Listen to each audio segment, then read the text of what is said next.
فيلم النهارده مستوحى من قصة حقيقية للغوريلا إيفان، واللي اتولد عام 1962 في أفريقيا الوسطى، وهيئة الرفق بالحيوان أنقذته من الصيادين وأخذته على واشنطن، وهناك عاش مع أسرة ربته وحبوه جدا وكانوا بيعتبروه زي ابنهم. لكن لما حجمه كبر وابتدت تصرفاته تتغير، صاحبه استغل مهاراته وتدريبه وفتح بيه سيرك، وفضل موجود في السيرك 30 سنة لدرجة إنه خطط للهروب. ولو عايز تعرف هو هرب إزاي كمل الفيديو للآخر. سيرك بيج توب كان من أشهر الأماكن في واشنطن، وده ماك اللي مربي إيفان، وده إيفان اللي بيحكي قصته وإزاي رغم وجود حيوانات وعروض كتير زي كلب البحر والأرنب مورفي وستيلا الفيلة العجوزة وأقدم حيوان في السيرك، ده غير الكلب بوب اللي كان متشرد لكن إيفان كان بيحبه جدا وبيخليه يقعد معاه. برغم وجود كل الحيوانات دي إلا إن إيفان هو نجم السيرك والأعلى شهرة في الصحف والمجلات وفي المدينة كلها، ولأن إيفان كان الأهم فدايما كانت فقرته بتبقى الفقرة الأخيرة. Watch this. ودي جوليا بنت مساعد في السيرك واللي بتحب إيفان جدا وبتحب تقعد جنبه ترسمه. لكن ماك صاحب السيرك كان متضايق جدا لأن أعداد الحضور كانت بتقل دايما يوم عن يوم والعروض أصبحت خالية تقريبا من الناس. وبالليل قال إيفان للحيوانات إحنا لازم نطور نفسنا عشان نرجع الجمهور زي ما كان. فقالت ستيلا لإيفان أنت نجم العرض وأنت اللي ممكن ترجع الجمهور للصالة تاني. وتاني يوم حاول إيفان لكن أصلا الأعداد كانت قليلة،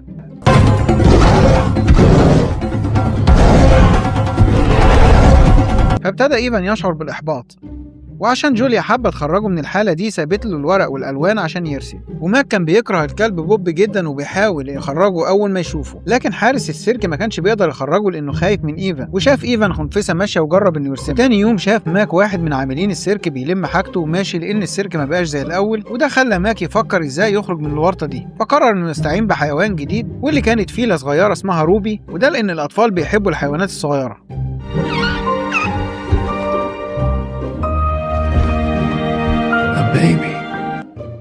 وستيلا حبت روبي جدا، لكن روبي كانت صعبانة جدا على إيفان لأنها صغيرة وهتقضي باقي عمرها في السيرك. وتاني يوم دخلت روبي العرض والجمهور حبها جدا.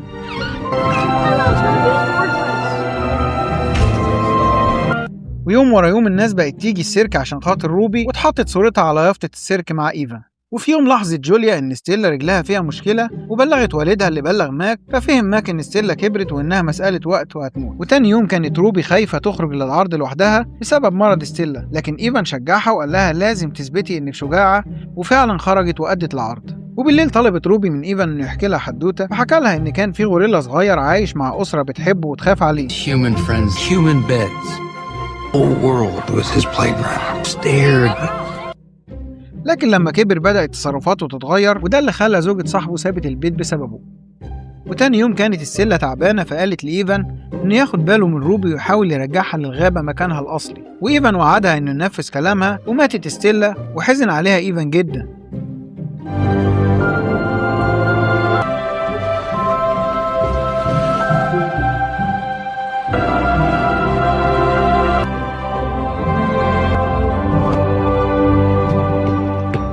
وتاني يوم جوليا شافت الرسومات اللي رسمها إيفان، ولما شافها ماك انبهر جدا وفرح لأنه ممكن يعمل فقرة جديدة لإيفان وهو بيرسم ويبهر بيها الجمهور ويرجع الجمهور للصالة تاني.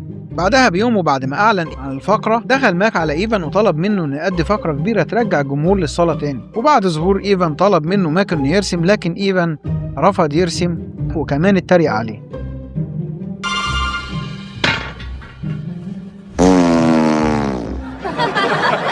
وده لأن إيفان خلاص ما كانش بيفكر غير في حاجة واحدة، إنه إزاي ينفذ وعده لستيلا ويهرب من السيرك ويرجع روبي للغابة. وفعلا عمل خطة وخلى بوب يستدرج حارس الأمن للقفص،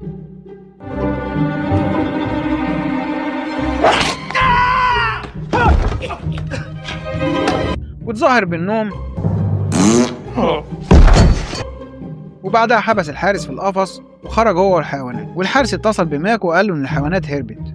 وبعد خروج الحيوانات من السيرك فرحوا جدا لما شافوا الغابة، لكن بعد ما عدوا الشارع بصعوبة اكتشف إيفان إنها مجرد حديقة وابتدى يفقد الأمل تاني.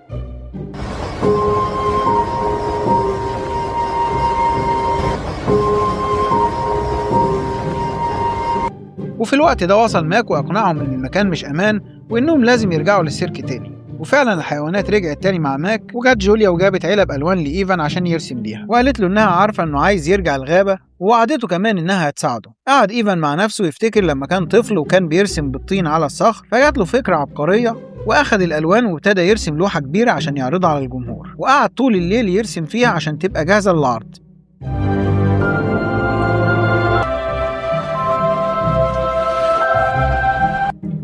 وبنشوف ماك والصحافة بتسأله عن الحيوانات اللي هربت امبارح من السيرك، فكتب ماك وقال إن مفيش حاجة من دي حصلت، وده لأنه كان خايف إن السلطات تقفل السيرك لما تعرف خبر زي ده. وبدأت الفقرات وجه وقت فقرة إيفان، اتسحبت الستارة على لوحة كبيرة فيها أشجار وبحيرة في النص.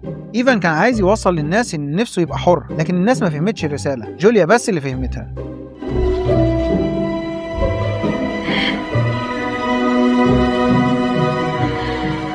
وراحت قالت لوالدها إن إيفان عايز يبقى حر تاني وعايز يكون موجود في الغابة زيه زي بقية الحيوانات. وهنا أبوها قال لها لو عايزة تساعدي إيفان روحي للصحفية وقولي لها، وهي هتعرف تتصرف إزاي.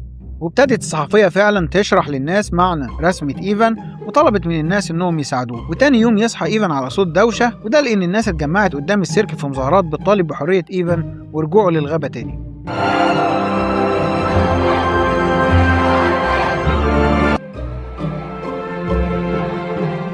وفعلا استجابت هيئة الرفق بالحيوان وأخدت الحيوانات عشان ترجعها للغابة، وكانت روبي زعلانة جدا إنها هتسيب إيفان.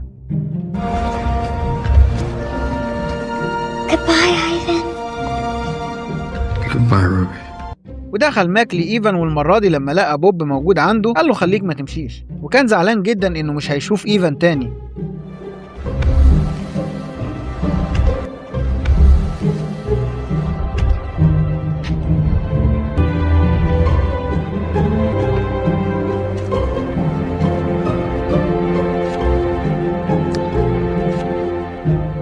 وأخيرا وصل إيفان للغابة وكان في غاية السعادة.